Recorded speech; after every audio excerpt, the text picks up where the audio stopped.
இன்னைக்கு எபிசோட்கான 4வது ப்ரோமோவை பார்க்கும்போது உண்மையில அமித்தை பார்த்தா பாவமா இருக்குங்க. ஒரு அப்பாவி ஜீவனை போட்டு இந்த அடி அடிக்கிறீங்களே சார் அப்படின்ற மாதிரி தான் விஜய் சேதுபதியை பார்த்து கேட்க தோணுது. ஏன்னு பார்த்தீங்கன்னா கேப்டன்சி சில இடத்துல ஒரு சொதப்பினாரு, உண்மைதான், இல்லைன்னு சொல்லலை. அதாவது அவர் ஃபுல் அண்ட் ஃபுல் ஃபோக்கஸ் என்னன்னா பார்வதி கமருதீன் இந்த ரெண்டு பீசிங்கில் வந்து பார்த்தீங்கன்னா அப்படியே பொத்துனாப்புல கூட்டு போயிட்டேன்னா கேப்டன்சி வந்து ஒழுங்கா பண்ணிடலாம் அப்படின்ற மாதிரி நினைச்சாரு. ஸோ அதில் தான் ஒரு சின்ன பிசிறு தடிச்சுன்னு வச்சுக்கோங்களேன். இருந்தாலும் நிறைய விஷயம் வந்து பார்த்தீங்கன்னா அவர் கொஞ்சம் கரெக்டாக ஒரு மாதிரி ஃபாலோ பண்ணிக்கிட்டே இருந்தார். அதுக்கு போட்டு இந்த அடி அடிக்கிறீங்களே அப்படின்ற மாதிரி தான் இருக்கு. ஏன்னா அடிக்க வேண்டியவங்கள அவர் சும்மா விட்டாரு.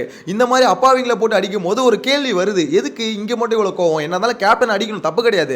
ஆனா இருந்தாலும் அங்கேயும் ஒரு ரெண்டு காட்டு காட்டிட்டு இங்க காட்டலாமே அப்படின்ற மாதிரி இருக்கு. சரி, அமித் அப்படி என்னதான் தப்பு பண்ணிட்டாரு, எதுக்கு விஜய் சேதுபதி இந்த அளவுக்கு கொந்தளிக்கிறாரு அப்படின்றத டீடைலா பார்க்கலாம். சேனலை ஃபர்ஸ்ட் டைம் பார்த்தீங்கன்னா சப்ஸ்கிரைப் பண்ணி வச்சு வீடியோ லைக் பண்ணி வச்சுக்கோங்க. ஓகே, இதுல என்னன்னு பார்த்தீங்கன்னா ஃபர்ஸ்ட் ஆஃப் ஆல் அமித்தோட கேப்டன்சில எங்க சொதப்புச்சு அப்படின்னு பார்க்கும்போது அவர் ஃபர்ஸ்ட் எங்க நல்லா பண்ணாருன்னு பார்த்தலாம். அவர் நல்லா பண்ணது அப்படின்னு வச்சுக்கோங்களேன், அந்த டீம் பிரிச்சார்ல, சூப்பரா டீம் பிரிச்சாரு. அதாவது அதுல டீம் பிரிச்சதுல ஒரே ஒரு தப்பு தான் பண்ணாரு. அரோராவை தூக்கி இந்த பாத்ரூம் கிளீனிங் டீம்ல போட்டாரு. மற்றபடி அவர் வந்து பார்த்தீங்கன்னா அந்த டீம் பிரிச்சு சூப்பரா பிரிச்சாரு. கிச்சன் டீம் வேலையை வந்து பார்த்தீங்கன்னா பாதியா குறைச்சாரு. கிச்சன் டீம்ல 6 பேரை போட்டு 2 ஷிஃப்ட்டா எல்லாம் வேலை செய்யுங்க அப்படின்ற மாதிரி சொன்னார்ல, அதெல்லாம் சமமும் உண்மையில ரொம்ப கிளவரா பண்ணாரு. இன்னொன்னு அவர் வந்து பார்த்தீங்கன்னா சொதப்பன இடம் அப்படின்னு பார்க்கும்போது அந்த பிரச்சனைகளை அட்ரஸ் பண்ணும்போது அந்த இடத்துல ரொம்ப சாஃப்டா இருந்துட்டாரு. பார்வதி ஹேண்டில் பண்ணும்போது பாரு பாரு பாரு அப்படின்ற மாதிரி இருந்துட்டாரு. கமருதீனை ஹேண்டில் பண்ணும்போது காமு காமு காமு அப்படின்ற மாதிரி அப்படி இருந்துட்டாரு. அதாவது டேய் கமருதீனே, நான் சொன்னா செய்யணும், நான் கேப்டன்ரா அப்படின்ற மாதிரி சொல்றது எப்படி இருக்கு? கமருதீன் கொஞ்சம் கேப்டன் தானே, நான் சொல்றேன் கொஞ்சம் கேளு கமருதீன் அப்படின்னு சொல்றது எங்க இருக்குது? பார்வதிக்கு இப்படி பேசும்போது டேய் அமித், என்ன அமித் நீனு அமிதா பாபா மாதிரி பண்ற நீனு அப்படின்ற மாதிரி தான் பார்வதியோட டீலிங் இருக்குது. அதுலயும் எனக்கு குறிப்பா பார்த்தீங்கன்னா அமித்தை வந்து வாடா போடான்னு பார்வதி கூப்பிடுறது ஒரு மாதிரி எனக்குலாம் பிடிக்கவே இல்லை, நல்லாவே இல்லை. அமித் எப்படி தான் அக்செப்ட் பண்ணிட்டு இருக்காருன்னு தெரியல. அமித்தோட வீட்டில் பார்க்குறவங்களாம் எப்படி இருக்கும் எனக்கு தெரியல. அந்த அளவுக்கு இது நல்லா இருக்குமா அப்படின்னு தெரியல. சாண்ட்ரா வாடி போடின்னு கூப்பிடுறதாகட்டும், அமித்தை வந்து வாடா போடான்னு கூப்பிடுறதாகட்டும், அவர் விஜய் சேதுபதி இதுக்கு வந்து காரணம் விஜய் சேதுபதி தான். ஏன்னா பேர் சொல்லி கூப்பிடுங்க அப்படின்ற மாதிரி சொன்னாரு. இவனுங்க பேர் சொல்லி கூப்பிடுறத தாண்டி வாடா போடா அப்படின்ற மாதிரி ரொம்ப எக்ஸ்ட்ரீமா போறாங்க. பார்வதி உனக்கே கொஞ்சம், அதாவது அவங்க என்னதான் சரி ஓகே கூப்பிட்டுக்கோ அப்படின்ற மாதிரி விட்டாலும் உனக்கு அறிவு இல்லை. வயசு அதிகமானவங்க உனக்கு கம்மியா இருக்கவங்கள சரி வாடி போடின்னு கூப்பிடுறாங்க கூட. அவர் அந்த மனுஷன் வயசு என்ன, உன் வயசு என்ன, நீ அந்த மனுஷனை போயிட்டு வாடா போடான்னு கூடும்போது எனக்கு அது ஒரு மாதிரி கேவலமா இருக்கு, நல்லா இல்லை அப்படின்ற மாதிரி தோணுது. அமித்தோட வைஃப் உள்ள வருவாங்களே, அப்ப அவங்க எப்படி அதை ரியாக்ட் பண்றாங்க அப்படின்றத பார்க்கணும். ஏன்னா அப்பயும் பார்த்தீங்கன்னா பார்வதி வந்து ஏ அமித்தை வாடாங்க அப்படின்ற மாதிரி கூப்பிட்டாங்கன்னு வச்சுக்கோங்களேன். அமித்தோட ஒய்ஃப் வந்து செவுல் மேலே ஒன்று வச்சு யாரை பார்த்து வாடான்ற அப்படின்ற மாதிரி கேட்டால் கொஞ்சம் பெட்டராக இருக்கும்னு தோணுது. எனிவேஸ், இந்த கேப்டன்சி பற்றி ஒவ்வொருத்தரையே கேட்குறாரு. அதில் வியானா, அதுக்கப்புறம் அரோரா, சுபிக்ஷா இவங்க எல்லாம் எந்திரிச்சு பதில் சொல்கிறாங்க. விக்கல் சீக்கிரம் பதில் சொல்கிறாரு. விக்கல் சீக்கிரம் என்ன சொல்கிறாருன்னா, இந்த மாதிரி பார்வதி கிட்ட மட்டும் சாஃப்டாக கொஞ்சம் ஹேண்டில் பண்ணுறாரு பார்வதி அப்படின்ற மாதிரி சொன்னார். உண்மையான கேட்டீங்கன்னா உண்மைதான். ஏன்னா அவருக்கு பயம், பார்வதியை பார்த்து பயம். எங்கே இந்த பஜாரியை நம்ம நோண்டி விட்டோம்னா அவ்வளோதான், பெரிய பிரச்சனை ஆக்கி விட்டுறோம் ஒரு சின்ன சின்ன இதுக்கும். அதனால அவளை மட்டும் கொஞ்சம் கேர்ஃபுல்லாக ஹேண்டில் பண்ணும் அப்படின்ற மாதிரி நினைச்சாரு. அதுதான் பண்ணிட்டு இருந்தாரு. அந்த இடத்துல ஒரு தப்பு பண்ணிட்டாரு. அப்படி பண்ணக்கூடாது. உங்ககிட்ட கேப்டன்ற ஒரு பதவி இருக்கு, நீங்க கரெக்டான ஸ்டாண்ட் எடுத்து நின்று இருந்தா பார்வதிலாம் ஏமாத்துறோம் ஒரு ஆளை என்ன மிஞ்சி போனா எனக்கு கத்திட்டு தாங்க போவோம். எஃப்ஜே எப்படி ஹேண்டில் பண்றான் பாருங்க, லெஃப்ட் ஹேண்டில் ஹேண்டில் பண்ணிட்டு இருக்கான். பார்வதிலாம் ஒரு ஆளான்னு கேட்கறான். அவன் வந்து பாத்தீங்கன்னா பார்வதி முன்னாடி வந்தா பார்வதி இங்க வா அப்படின்ற மாதிரி கூப்பிட்டு செவல் மேல ஒன்று வச்சு போ அப்படின்ற மாதிரி சொல்றான். அந்த அளவுக்கு பாத்தீங்கன்னா பார்வதி ரொம்ப ஈஸியா ஹேண்டில் பண்றது என்ன பொறுத்தவரைக்கும் எஃப்ஜே தான் அப்படின்ற மாதிரி தோணுது. விஜய் சேதுபதியால கூட ஹேண்டில் பண்ண முடியலங்க. அந்த மனுஷன் கூட தோத்து தான் போறாரு அப்படின்ற மாதிரி இருக்கு. இன்னொன்னு சுபிக்ஸ் எல்லாம் அவர் வந்து வீக்கான கேப்டனா இருந்தாரு. அரோரா இவங்களா சொல்றாங்க அவர் வீக்கான கேப்டனா இருந்தாரா அப்படின்னு பார்த்தீங்கன்னா எஸ், வீக்கான கேப்டனா தான் இருந்தார். ஏன்னா அவர் போல்டான ஒரு டிசிஷன் எடுக்கிறத தாண்டி போல்டாக பேசணும். முதல்ல எல்லாருக்கிட்டையும் அவர் வந்து ஸ்டார்டிங்லேயே சொல்லிட்டாரு, நான் வந்து பார்த்தீங்கன்னா ஒரு மாதிரி ஸ்ட்ரிக்டாக இருக்க போகிறேன், எல்லாரையும் கண்காணிச்சுட்டே இருக்க போகிறேன் அப்படின்ற மாதிரி சொன்னேன். நான் கூட நினச்சேன் பா அமித் வேற லெவலில் பண்ண போகிறார் அப்படின்ற மாதிரி. ஆனால் எங்கே சொதப்பினார்னா அவர் எல்லாரையும் கண்காணிச்சார். ஆனால் தப்பு பண்ணால் என்ன பண்ணார், ரொம்ப அவங்ககிட்ட போய் சாஃப்டாக இந்த மாதிரி பண்ணாதீங்க, இதை திருத்திக்கோங்க. அதாவது எப்படி சொல்கிறது, ஒரு டீச்சர் வந்து ஸ்டூடெண்ட்டுக்கு, அது சாஃப்டான டீச்சர் வந்து அட்வைஸ் பண்ணுவாங்களே, அந்த மாதிரி தான் பண்ணிட்டு இருந்தார். ஒரு கேப்டனாக தலையாக நின்றுட்டே நீ பண்ணுற தப்புடா, இப்படி பண்ணக்கூடாதுடா, பண்ணனா அவள் தான்டா உனக்கு ஏதாவது நான் அப்படி பண்ணா கேப்டனா ஒரு ஆக்ஷன் எடுப்பா அப்படின்ற மாதிரி சொல்றது எங்க இருக்கு?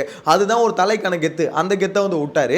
இதெல்லாம் ஒரு பக்கம் இருக்குதுன்னு வச்சுக்கோங்களேன். அது அமித் மேல தப்பு இருக்கு. ஆனா கேப்டன்சி எப்படி ஒரு ஹேண்டில் பண்ணாருன்னு பாத்தீங்கன்னா இந்த மாதிரி அவர்கிட்ட நிறைய ஃபிளாஸ் இருந்தாலும் நிறைய நல்ல விஷயமும் பண்ணாருங்க. அதாவது ஒரு மாதிரி ஸ்மூத்தா வீடு கொஞ்சம் ஓரளவுக்கு போறதுக்கு அவரு ஒரு காரணமா இருந்தாரு. ஸோ அதனால இந்த அளவுக்கு போட்டு அடிக்கணுமா அப்படின்ற ஒரு கேள்வி எனக்கு பேசிக்கா வருதுன்னு வச்சுக்கோங்களேன். ஏன்னா அவர் என்ன சொல்றாரு, நீங்க இவ்வளவு சாஃப்டா ஒருத்தவங்களை வந்து பாத்துக்கிறீங்க, இதனால ஒரு வீடே பாதிக்கப்பட்டிருக்கு, அது உங்களுக்கு தெரியாம போச்சு, உங்க ஃபோக்கஸ் ஃபுல்லா ஒரு 2 பேர் மேலே இருந்துருச்சு அப்படின்ற மாதிரி சொல்றாரு. அது ஒரு வகையில் உண்மைதான். ஏன்னா அவரோட ஃபோக்கஸ் ஃபுல்லாக பார்வதி கமருதீன் இவங்ககிட்டே இருந்துருச்சு. ஸோ அதனால அந்த வீட்டுக்குள்ள வந்த பிரச்சனையை வந்து பார்த்தீங்கன்னா அவர் அட்ரஸ் பண்ணலையா அப்படின்ற மாதிரி கேட்டிங்கன்னா அந்த மனுஷன் அட்ரஸ் பண்ணாப்புல. அது விஜய் சேதுபதி சொல்லும் போது பார்த்தீங்கன்னா கொஞ்சம் எக்ஸாஜரேட் பண்ணி சொல்றாரு அப்படின்ற மாதிரி இருக்கு. ஏன்னா அவரை பொறுத்த வரைக்கும் இந்த முட்டை பால் இதெல்லாம் போனதுக்கு நான் தண்டனை கொடுக்கணும் அப்படின்னு சொல்லிட்டு அவர் ஒரு ஆக்ஷன் எடுத்தார். கேப்டனா ஒரு ஆக்ஷன் எடுத்தாரு. ஸோ அந்த இடத்துல தான் பார்த்தீங்கன்னா தண்டனை கொடுக்குறேன் அப்படின்னு சொல்லிட்டு வீட்டு வேலையெல்லாம் செய்யணும் அப்படின்ற மாதிரி ஒரு ஆக்ஷன் எடுத்தாரு. அவர் எடுக்கலன்னு சொல்ல முடியாது. என்ன அந்த ஆக்ஷன் எடுத்துட்டு திருப்பி அவர் வக்கீலா பார்வதி கூப்பிட்டாங்கல்ல, அங்கே தான் மிஸ் பண்ணிட்டாரு. அந்த பொண்ணு தான் வக்கீலா கூப்பிடுதுன்னா நீங்க கொஞ்சம் அறிவு யூஸ் பண்ணிருக்கூடாது. அது வந்து பார்த்தீங்கன்னா அமித் வேற யாரும் வாதாட வரமாட்டாங்க. இப்போதைக்கு அமித் நீ மட்டும் தான்டா இருக்க அப்படின்ற மாதிரி உங்களை கூப்பிடுறாங்க. கூப்பிட்டோன்னா போயிடுவீங்களா? அதாவது என்னால வாத முடியாது. இது எப்படி இருந்தாலும் எடுக்கும் போதே தோக்க போற கேஸ்ன்னு எனக்கு தெரியும். ஏன்னா அமித்துக்கு 100% தெரியும் இந்த கேஸ் கம்பல்சரி தோத்துரும் அப்படின்ற மாதிரி.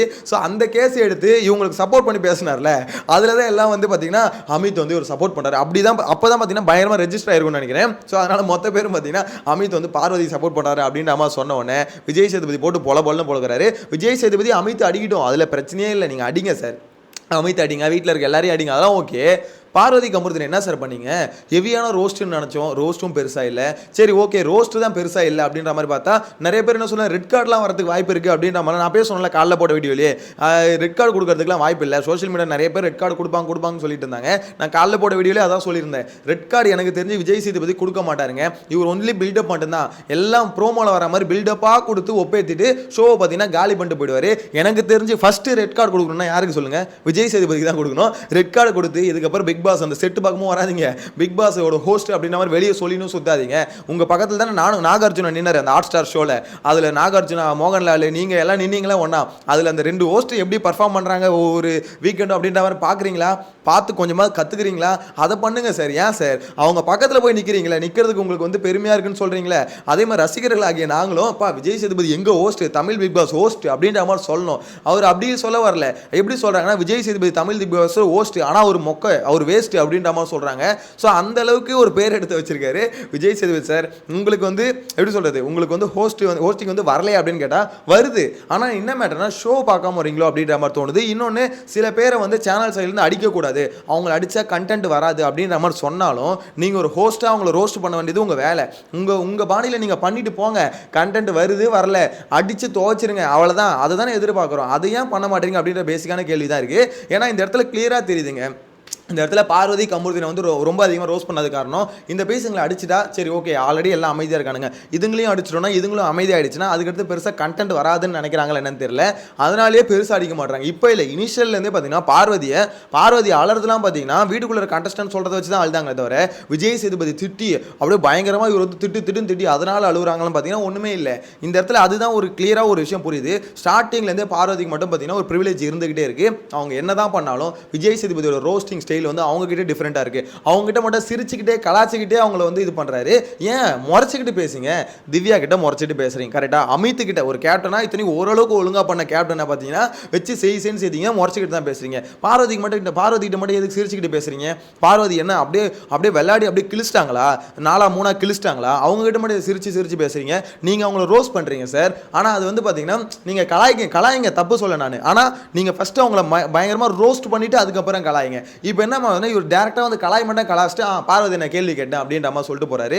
நீங்க அந்த மாதிரி மைக்கை இது கழட்டி வைக்க வச்சுட்டு அவங்கள ஓரமா உட்கார வச்சுட்டு அவங்க திருந்திடுவாங்களா?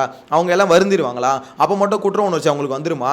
என்ன சார் ஒரு வாரமா பால் மூட்டை இல்லை, அதுல எல்லாம் கொந்தளிக்கும் போது அப்பயே குற்றம் உணர்ச்சி வரல, இவன் மைக்கை கழட்டி கொண்டார வைக்க வச்சுட்டா ஒன்று குற்றம் உணர்ச்சி வந்துருமா? என்ன சார் ஏன் சார் இப்படி பண்றீங்க அப்படின்ற மாதிரி தான் இருக்கு.